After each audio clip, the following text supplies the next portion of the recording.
Përshëndetje të nderuar shikuesja, ku po ritakohemi sërish së bashku në emisionin Gjurmët dhe me një problem tjetër të shoqërisë. Po e themi kështu problem tjetër edhe pse në fakt ka të bëjë me procese të cilat janë gjithmonë në lëvizje, krijimi i ligjeve të reja, hyrja në fuqi, miratimi i tyre, ndryshimi i sistemeve, sjellja e risive brenda shtetit, jo gjithmonë priten mirë, por zakonisht ndryshimet janë ato që ndonjëherë përballen me një rezistencë më pas qytetarët i pranojnë, në fakt ne kemi folur për shumë ligje të tilla, e sot do diskutojmë për po ashtu një ligj të tillë, ka të bëjë më tepër për përfaqësimin, është diskutuar shumë përfaqësimi etnik, sidomos në bazë etnike dhe sidomos i shqiptarëve në institucionet shtetërore apo në administratën publike, dhe shumë gjëra të tjera të cilat ndërlidhen me këtë ligj dhe pikërisht për të sqaruar për publikun, për ta bërë më të prekshme dhe për të diskutuar të gjitha detajet e këtij ligji të cilat janë diskutuar ose janë prekur le të themi nga pak si nga pozita, si nga opozita, si nga qytetarët.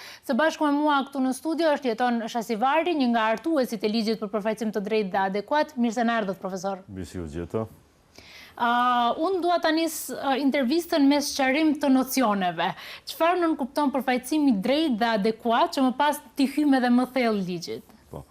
Më lejoni një herë fillimisht shikuesve tuaj që uroj festën e Bajramit Kurbanit me dëshirat për paqe, lumturi edhe pranim të sakrificave.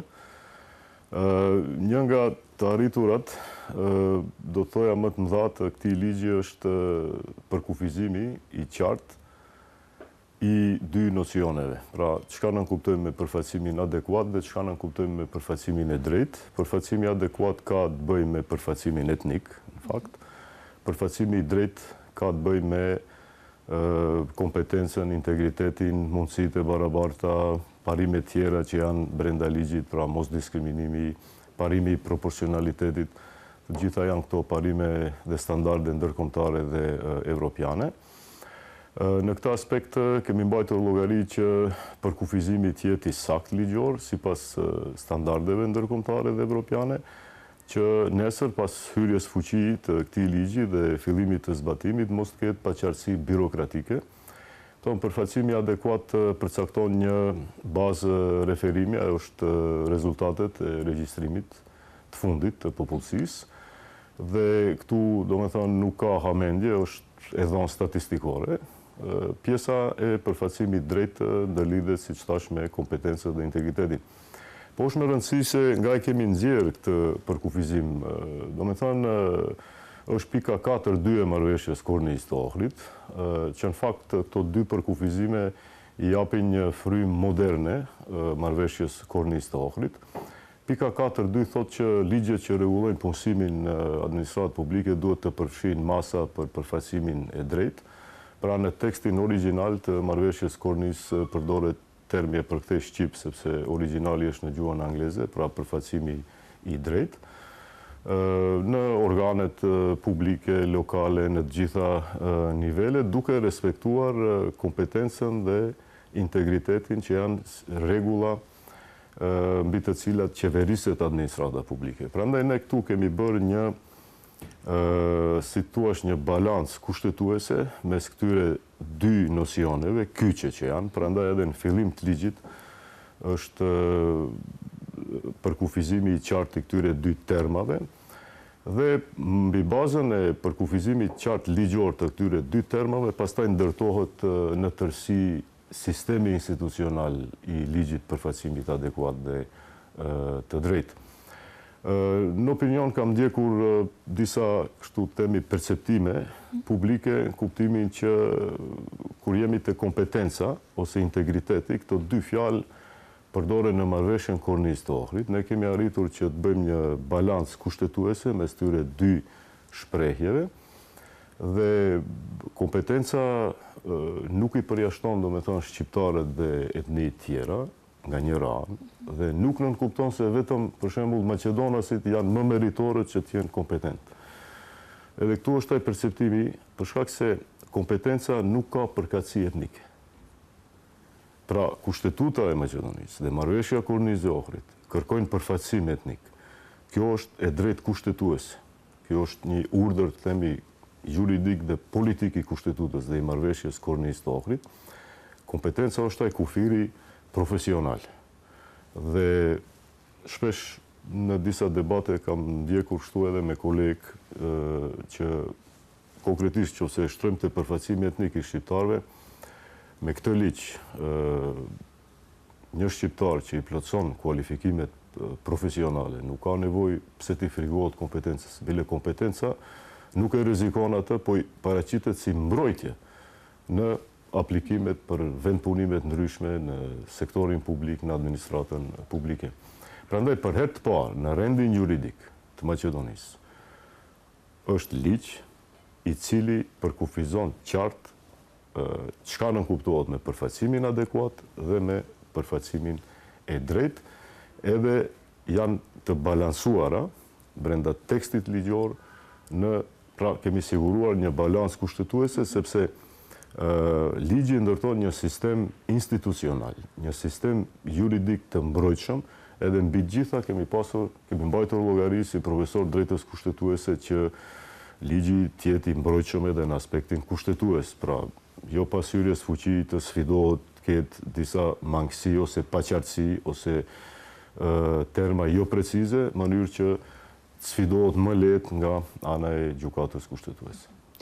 Ne në fakt do ndalemi edhe te kompetencat e meritokracia, një gjë për cilën edhe është diskutuar në opinion, mirëpo do bëjmë një krahasim të shkurtër midis një mjeti i cili u shfuqizua nga gjykata kushtetuese, bëhet fjalë për balancuesin i cili siguronte, le të themi kështu, ose mundsonte përfaqësimin etnik në institucione. Në fakt ai u shfuqizua, është shpalosur në opinionet e raste të keqpërdorimit të tij, përse ishte nevoja që ose si erdhi deri te shfuqizimi që më pas të krijoheshte një ligj tjetër i cili do ta trashëgonte ndoshta atë që u fillua me marrëveshjen Kornisë të Ohrit. Pra nëse analizojmë në mënyrë kronologjike, përfaqësimi adekuat dhe i drejtë është një nga shtyllat kryesore të marrëveshjes Kornisë të Ohrit. Dhe unë personalisht kam një satisfaksion profesional që për herë të parë në rendin tonë juridik do të ketë një ligj që i dedikohet kësaj shtylle, gjithnjë duke modernizuar frymën e marrëveshjes Kornisë të Ohrit, edhe kjo është shumë e rëndësishme. Ligji lidhet drejt për drejt me kushtetutën, me marrëveshjen Kornisë të Ohrit, me standarde ndërkombëtare dhe evropiane. Deri në vitin 2014 praktikisht nuk ka pasur asnjë farlloj, si ta quajmë, ndonjë mekanizëm planifikues ose ndonjë llogaritje rreth përfaqësimit adekuat dhe drejt.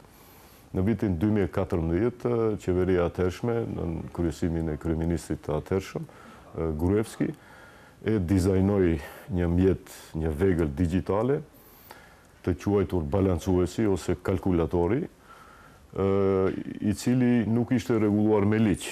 Domethënë, kishte intervenime në 2 ligje, vetëm te pjesa e detyrimit ligjor të kandidatëve që ta deklarojnë patjetër përkatësinë ndaj komunitetit të caktuar, është ligji për të punësuarit sektorin publik dhe ligji për nëpunësit administrativ, dhe nga ana tjetër ishte rregulloria për komponentat e detyrueshme të shpalljeve publike dhe metodologjia e planifikimit të punësimeve. Pra, ky një rregullim i tillë i një vegle të tillë, domethënë digjitale, nënkuptonte dispozitat e izoluara, pra 2 akte nënligjore, këndë intervenim në 2 ligje intervenime minimale vetëm sa për ta detyruar me ligj qytetarin që ta deklaroj përkatësinë ndaj komunitetit të caktuar.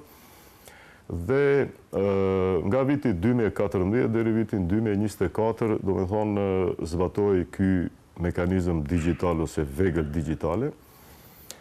Kështu që në praktikë në vitin 2023 erdhi kritika e parë për balancuesin nga raporti i Komisionit Evropian, ku aty në një pjesë të këtij raporti thuhet qartë që balancuesi e ka humbur qëllimin, për çka edhe është vendosur, domethënë, në sistem, dhe nuk përputhet me rezultatet e regjistrimit.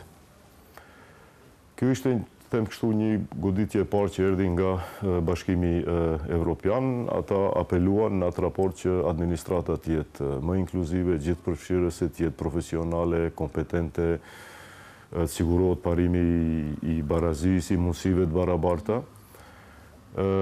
Pas kësaj, në të njëjtin vit, nga qeveria më pashme miratoi një strategji për reformat administratë publike, ku edhe aty thuhet, është shënuar që duhet hiqet dorë nga balancuesi, sepse nuk i shërben vlerës përdoruese, për çka edhe u parapa në kohën e qeverisë ish kryeministrit Gruevski.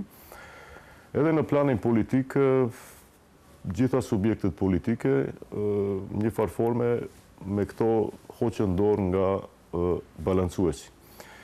Dhe në tetor të vitit 2024, thënë gjykata kushtetuese solli vendim me cilin këtë mjet digital e eliminoi nga rendi juridik.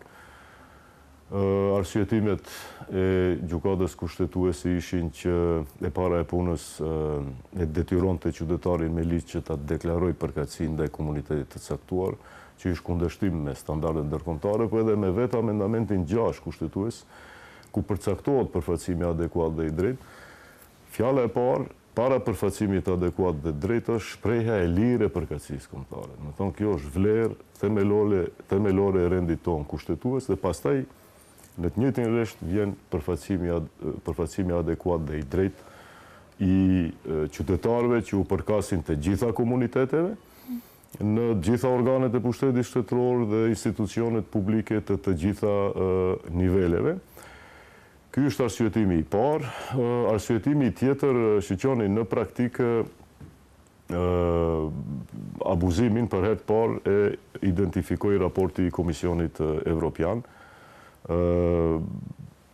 Praktikisht nga raporte, për shembull nga Komisioni Antikorrupsion, janë raportet ku në praktikë, për shembull, një konkurs ku shpallej kishte 3 vende pune me klapa etnike. Dhe qytetari ishte detyruar të deklaroj përkatësinë ndaj komunitetit të caktuar. I njëjti qytetar për njërin vend pune, pra klapa ishte Maqedonas, klapa tjetër shqiptar, klapa tjetër turk.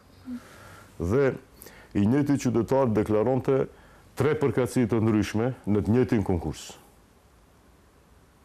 Pra një farforme balancuesi stimulonte abuzimin me përkatësinë ndaj komunitetit të caktuar, edhe ta them kështu popullor që ai që abuzonte edhe fitonte vendin e punës. Realisht, praktikisht kështu ka funksionuar dhe funksionimi i tillë praktik e bëri që edhe gjykata kushtetuese, domethënë, këtë ta sheh si cenim i një parimi kushtetues të aksesit të qasjes barabartë të gjithëve në vendin e punës. Ky është një shembull shkollor i diskriminimit etnik, për shembull nëse dilte një shpallje publike me klap etnike 3 Maqedonas, për shembull, a shtetit realisht i duhen 3 jurist, ose 3 ekonomist, ose 3 të profileve të ndryshme. Edhe në këtë rast, qytetarët komuniteteve tjera nuk mundeshin të aplikojnë. Pra ky është një shembull praktik shkollor i diskriminimit etnik, edhe i cenimit të aksesit të barabartë të gjithë qytetarëve në një vend pune për cilën është shpallë, domethënë, konkursi publik ose shpallja publike. Pra këto ishin arsyetimet kryesore, domethënë, të gjykatës kushtetuese, mirë po pas këtij vendimi të gjykatës kushtetuese, u krijua një vakum që nuk guzon, domethënë, ky parim që është aq i rëndësishëm për rendin tonë kushtetues, aq më tepër kur buron nga marrëveshja Kornize-Ohri, që të mbetet pa një rregullim ligjor. Prandaj bëhet fjalë për një ligj që i dedikohet këtij parimi. Edhe ligji në fillim thirret në këtë parim si vlerë themelore të rendit tonë kushtetues. Domethënë, e fuqizon këtë parim edhe me ligj si parim kushtetues që ka një rëndësi të madhe për administratën, themi multietnike, shtetin multietnik, shoqërinë multietnike, duke siguruar kushtet barabarta, trajtim barabartë, mundësitë barabarta e kështu me radhë. Do me thonë, pasojat që i prodhoj në sistem balancuesi, në disa situata edhe abuzime sistemike, do me thonë, vetëm për llogaritje në numra të vendeve të punës, pa, themi, këtë që parashë ligji që është veçmë në procedurë parlamentare, do me thonë planifikime për punësime, pastaj mekanizma institucional, raportimi vjetor, institucional, si është gjendja, ku ka deficit, ku ka suficit, krejt kjo do jetë mënyrë transparent, mënyrë publik. Prandaj do flasim, besoj, për këtë pjesë të ligjit. Në fakt, ne do shkëputemi vetëm për pak publicitet dhe do rikthehemi më pas për ta vazhduar bisedën dhe për të fokusuar në gjitha këto detajet. Shkojmë me pak reklama. Po rikthehemi sërish në studio dhe do e vijojmë bisedën mbi përfaqësimin e drejtë dhe adekuat. Profesor, përmendet keqpërdorime të cilat janë diskutuar shumë në opinion, si do t'i pamundsoj këto keqpërdorime ky ligj i ri, si do t'i evitoj ato dhe si do të mundsoj që përfaqësimi të jetë pikërisht i drejtë dhe adekuat? Do me thonë, gjatë hartimit ligjit, kemi mbajtur një llogari maksimale, kuptimin që ligji t'jeti mbrojtshëm në aspektin kushtetues, po edhe të standardeve ndërkombëtare dhe evropiane. Deklarimi i përkatësisë kombëtare është e lirë, është e drejtë. Ashtu garantohet edhe me kushtetutën tonë, pra amendamenti 6, shprehja e lirë e përkatësisë kombëtare. Por edhe standardet ndërkombëtare, do me thonë, ky amendament kushtetues derivon nga standardet ndërkombëtare dhe evropiane, pra me një fjalë vet identifikimi. Ky është parim dhe standard ndërkombëtar. Më thonë, ligji, sa i përket kësaj pjese, është në pajtim të plot, edhe me standardet ndërkombëtare dhe evropiane, edhe me amendamentin 6. Ligji nuk ka për qëllim që të futet tek identiteti kombëtar i qytetarit, absolutisht. Ajo është sferë private dhe personale çdo qytetari që deklaroj veten cilit komunitet i përket. Mirë po, duke pas parasysh këto abuzime që ishin në të kaluarën, ligji vendos kritere objektive për të parandaluar abuzimin nga deklarimi arbitrar i përkatësisë. Dhe këtu janë dokumentet personale, është emri personal, për shembull, i qytetarit, i regjistruar letër njoftim, ose ndonjë dokument tjetër publik, dhe kjo është vetëm proporcionale, do me thonë vetëm aq pa ndërhyjë në sferën private, personale qytetarit, vetëm për të parandaluar abuzimin nga deklarimi arbitrar. Dhe nëse kjo vërtetohet, atëherë ligji parashë refuzim për atë konkurs, edhe ndales për aplikim në 3 mujorin e ardhshëm. Kuptohet, rasteve tilla ju jepet, që është edhe standard ndërkombëtar, e drejta për proces drejt, që ta ankimoje me ankesë, ose me padi, me 2 mjete, 2 instrumentet juridike, varsisht mbas të legjislacionit ku lejohet ankesa, aty ku nuk lejohet e ka drejtën e padis, pra i jepet një standard ndërkombëtar, një proces i drejt lidhur me atë. Pra, ligji nuk ka për qëllim që të interferoj, pra të përzihet në atë se kush si e deklaron vetë. Mirë po, ligji parashë kriter objektiv për situatën si e përdor atë që e deklaron, me rastin e punësimit publik, në sektorin publik, në administratën publike, në organet e ndryshme shtetërore. Dhe mendoj se këtu kjo zgjidhje për kriteret objektive ka bazë të fuqishme kushtetuese në amendamentin 5, paragrafi 3, është amendamenti i gjuhës, siç e quajmë ne konstitucionalistët. Paragrafi 3 garanton që dokumentet personale ju lëshohen qytetarëve krahas gjuhës maqedonase dhe shkrimit cirilik, edhe në gjuhën zyrtare tjetër nga gjuha maqedonase. Ligji i përdorimit të gjuhëve ka 2 dispozita që rregullon dokumentet personale me fokus letër njoftimin.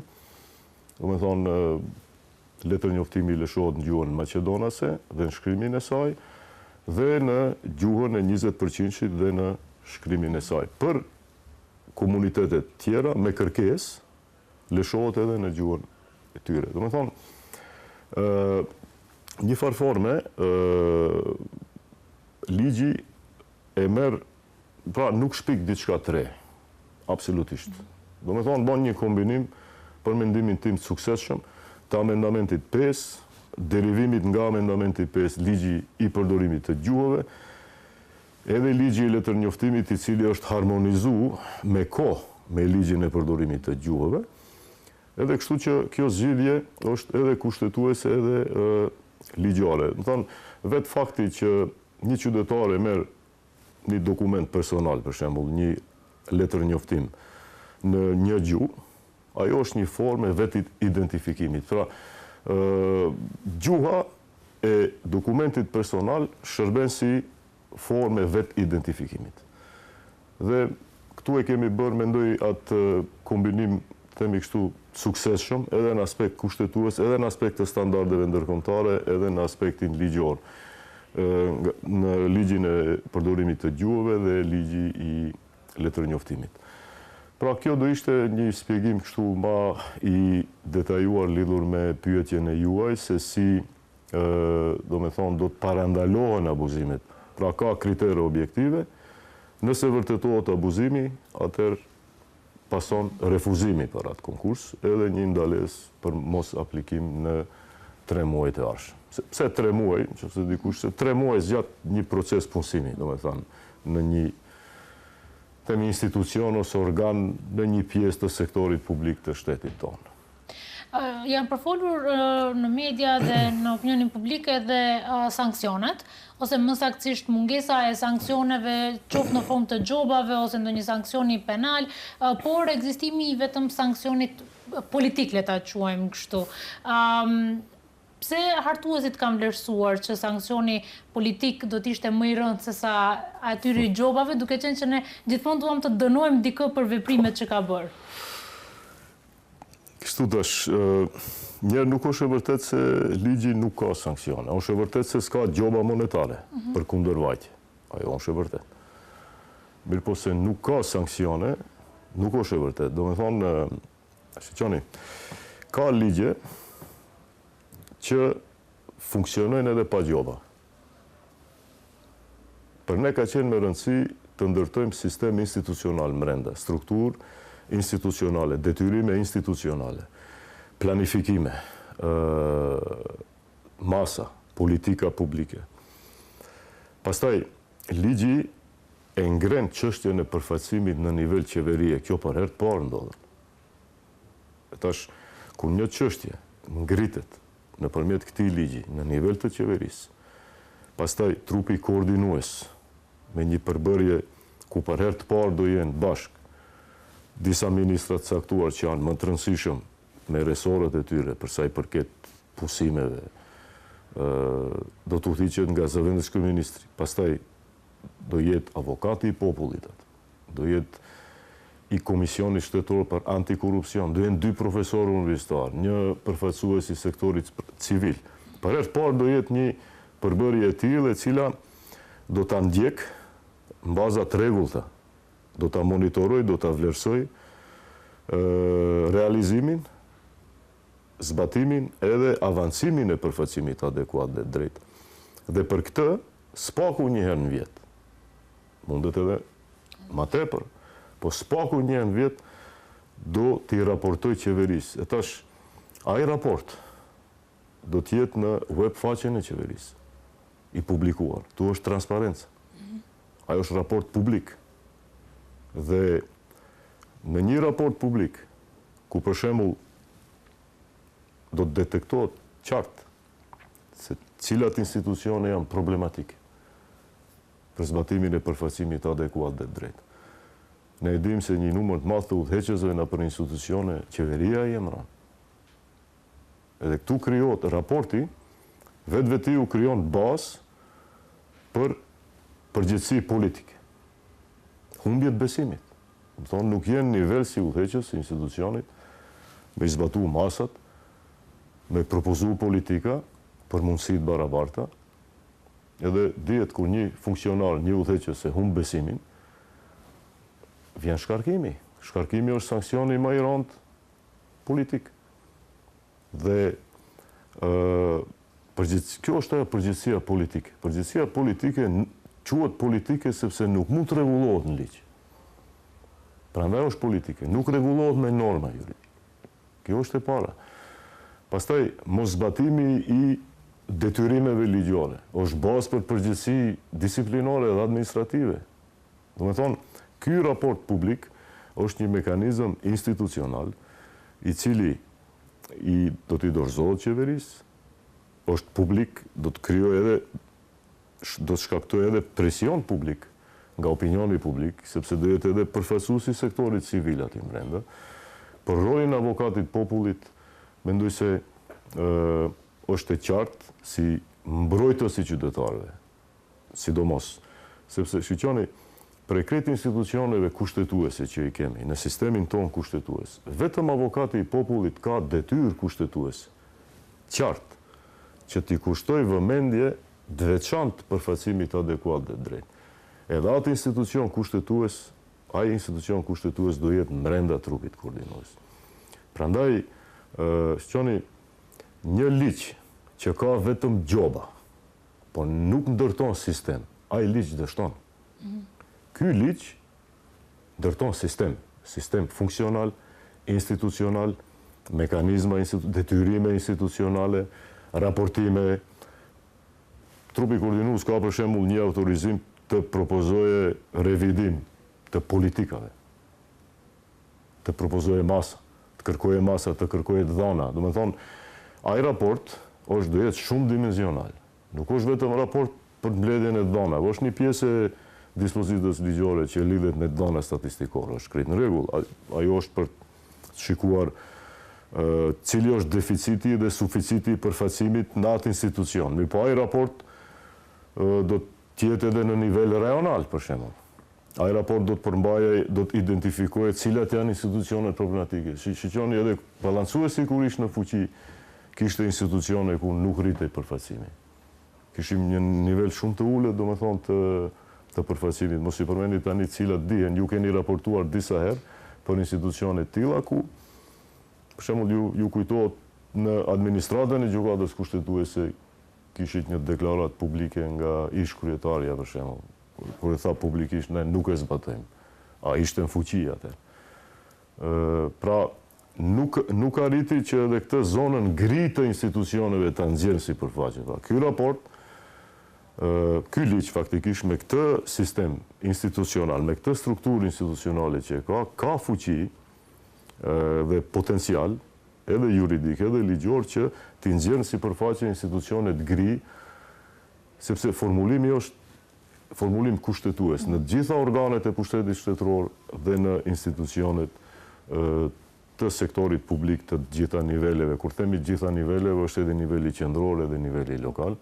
Mos përmendi për shembull policinë, njësitë të veçanta që janë brenda policisë që balancuesi nuk arriti absolutisht. Ne do vazhdojmë të flasim mbi përfaqësimin dhe si do mundet ky ligj ta rregullon përfaqësimin më tutje. Vetëm pas publicitetit do rikthehemi sërish në studio.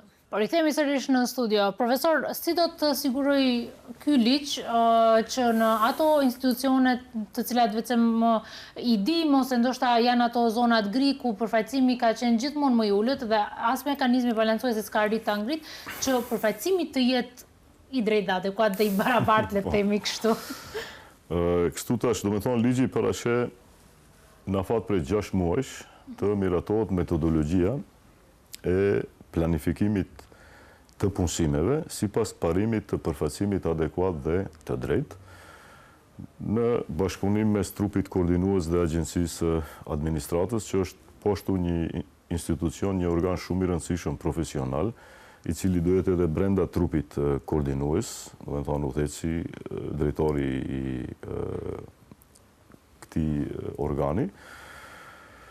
Ligji parasheh vetëm disa aspekte që duhet t'i përmbajë metodologjia. Do thonë metodologjia është do jetë ai instrument, ai motor lëvizës administrativ edhe funksional që do e vejë në lëvizje, do me thonë, zbatimin e ligjit, përfaqësimit adekuat dhe drejt. Pra, ajo dispozit ligjore parashe, do me thonë, planifikimet vjetore, mbi bazën e përfaqësimit, mbi bazën e, do me thonë, rezultateve të regjistrimit, pastaj distribuimi i punësimeve, pra shpërndarja e punësimeve. Unë nuk dua tash të spekuloj këtë pjesë, për shkak se kjo është akt nënligjor i cili duhet përgatitet, besoj i njëjti grupi punës duhet tulet që ka hartu ligjin, që ta hartoj edhe këtë metodologji të planifikimit të punësimeve.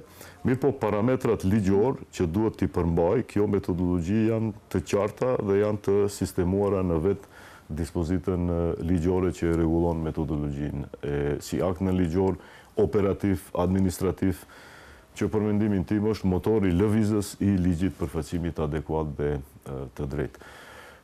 Një aspekt që është me rëndësi, ligji rregullon edhe çështjen e mbipërfaqësimit. Balancuesi nuk e kishte këtë. Balancuesi funksiononte si një përllogaritje matematikore edhe kur një institucion arrinte mbipërfaqësim, ende vazhdonte të prodhoje në formën e vetë si e kishte, me përllogaritje matematikore, numra, vendpunime, edhe pse ai institucion ishte mbipërfaqësuar. Ligji, pra propozim ligji i përfaqësimit adekuat drejt e rregullon këtë çështje. Aty ku do të konstatohet që ka mbipërfaqësim, aty do me thonë nuk do të zbatohet përfaqësimi adekuat dhe i drejt, edhe që është me rëndësi, garanton që ata persona që janë punësuar nuk do i humbin vendet e punës. Kjo është e garanca ligjore, juridike, pra nuk ka nevojë punonësit të kenë frikë se ligji do të ndikojë kuptim që do i humbin vendet e punës. Absolutisht jo. Pra ligji e garanton atë. Dhe kjo është një dimenzion shumë i rëndësishëm që, për shembull, praktikisht nuk e kishte balancuesi, po e siguron ligji në ardhje e përfaqësimit adekuat dhe drejt. Pra, aty do të ketë, do me thonë, shpërndarje të vendeve të punës. Kështu që, me një fjalë, metodologjia e ka rolin e një instrumenti nënligjor, shumë të rëndësishëm, edhe administrativ, i cili si dokument do të avej në lëvizje këtë që e shtruat ju si pyetje se si do të... Unë personalisht i kam 5 modalitete, se çka duhet të përmbaj metodologjia. Mirë po, për interes të asaj që mos spekuloj, do me thonë kur do i vije koha, se në fat prej 6 muajsh, nga hyrja në fuqi e ligjit përfaqësimit adekuat drejt, duhet të miratohet metodologjia. Ajo është dokument që do të miratohet në bashkëveprim mes trupit koordinues, po do e sjell Agjencia e Administratës, që është e organi profesional që i kryen, do me thonë, testimet, selektimet fillestare e kështu me radhë në administratën publike, pra në sektorin publik. Me tërë atë që diskutua deri tani të tregon që shteti, le të themi kështu, ose institucionet shtetërore, administrata duhet të mbajnë një llogari më afatgjate për nevojat të cilat ka për punësime, por gjithashtu edhe nëse kemi një shembull të thjeshtë midis një personi shumë të kualifikuar dhe një tjetri më pak të kualifikuar, do përzgjitet personi më i kualifikuar pavarësisht etnisë të cilën e ka. Do me thonë, kjo është ajo pjesa ku ne kemi krijuar një legitimitet ligjor për atë që quhet masa afirmative. Ajo që njihet si diskriminim pozitiv. Edhe këtu faktikisht kemi krijuar bazë ligjore për trajtim diferencial, që në esencë është bazë legale për masa afirmative, për atë që në rastet të tilla nëse punësohet kandidati, janë të njëjtit rang, mbas të gjitha kualifikimeve profesionale. Nëse punësohet i dyti që është më pak i përfaqësuar, ligji thotë kjo nuk konsiderohet diskriminim. Patjetër ne e kemi pasur që të krijojmë një bazë ligjore, se shiqoni, unë e thash edhe në fillim. Ne kemi mbajtur llogari që të krijojmë një zgjidhje ligjore, një strukturë ligjore, një sistem ligjor i cili do të jetë i qëndrueshëm dhe i cili do jetë i mbrojtshëm në aspektin kushtetues nesër, dhe në këtë aspekt nuk ka privilegj etnik, atë që e thash edhe në fillim. Do me thonë, komuniteti, mendoj kompetenca, nuk ka etni, është standard profesional. Ligji siguron një vijë të njëjtë profesionale për gjithë kandidatët. Se shpesh kam dëgjuar për shembull që në opinion kuptimin tash ligji thot kompetenca ka prioritet ndaj përkatësisë. Kjo është ajo situata e trajtimit diferencial. Edhe kjo është bën bazë të patjetër të krijohet një bazë ligjore dhe këto janë ato standarde ndërkombëtare dhe evropiane. Këtu është ajo barazia reale që kërkon Konventa Evropiane e Drejtave të Njerëzit. Jo vetëm barazi formale qytetarëve para kushtetutës dhe ligjit, por barazia duhet të jetë reale. Edhe një aspekt tjetër është që nuk ka më privilegj etnik. Kjo është vlen një lloj si për maqedonës si për shqiptarët. Qëllimi i ligjit është që të krijojë domethënë një stabilitet institucional. Atë që përmendet juve në shtigje më të gjata, pra në perspektivë, që konkretisht për shembull që shqiptarët kenë stabilitet institucional. Pra nuk është diçka mekanike, ligji nuk është diçka mekanike, ligji është ligj sistemik, i cili bazohet në atë që thash, raportime, analiza, ndjekje, monitorime, politika publike. Pastaj është edhe pjesa e ngritjes së vetdijes, ndërmarrjes së masave për trajtim barabart, mundësitë barabarta. Pra me një fjalë, një sistem institucional i cili do të mundësoje që përfaqësimi adekuat dhe i drejtë të jetë real. Edhe këtu është ajo pjesa që është po ashtu e rëndësishme. Ligji parasheh edhe evaluimin e ligjit në një periudhë 5 vjeçare, pra trupi koordinues, pasi të fillohet zbatohet dhe të implementohet, në periudhën e parë 5 vjeçare do të bëjë një evaluim ose vlerësim të ligjit, ku do të shifet ku janë dobësitë, ku ka çaluar zbatimi, cilat janë aspektet themi si dobësi ose si përparësi, edhe aty mund të propozohet, për shembull, disa masa të hiqen, disa të zëvendësohen, do një pjesë e ligjit të ndryshohet. Do me thonë, kjo është një qasje tipike evropiane për legjislacionin evropian. Do thonë, në legjislacionin evropian, zakonisht në ligjet të tilla që rregullojnë materi administrative dhe të punës, është një pjesë që kërkon vlerësim të zbatimit praktik të atij ligji. Edhe kjo është, mendoj, një qasje evropiane, kuptimin e asaj që pas 5 vitesh, pra brenda 5 viteve të bëhet evaluimi, vlerësimi me gjitha parametrat që i parasheh ligji, pra me një fjalë me krejt të strukturë institucionale dhe sistemi institucional lidhur me zbatimin e këtij parimi kushtetues. Kjo do të pamundson edhe ndoshta vjetërsimin e neneve ligjore ose atyre standardeve dhe do t'i mban të përditësuara me nevojat e institucioneve dhe shoqërisë. Absolut. Fatkeqësisht, ne s'kemi më shumë kohë televizive, na kaloi profesor koha. Ne do presim datat e ardhshme tashmë pasi që si shtat ligji është në procedurë parlamentare. Ju falenderoj shumë për prezencën në emision. Ju falenderit edhe juve, ju dëshiroj gjithë të mirat.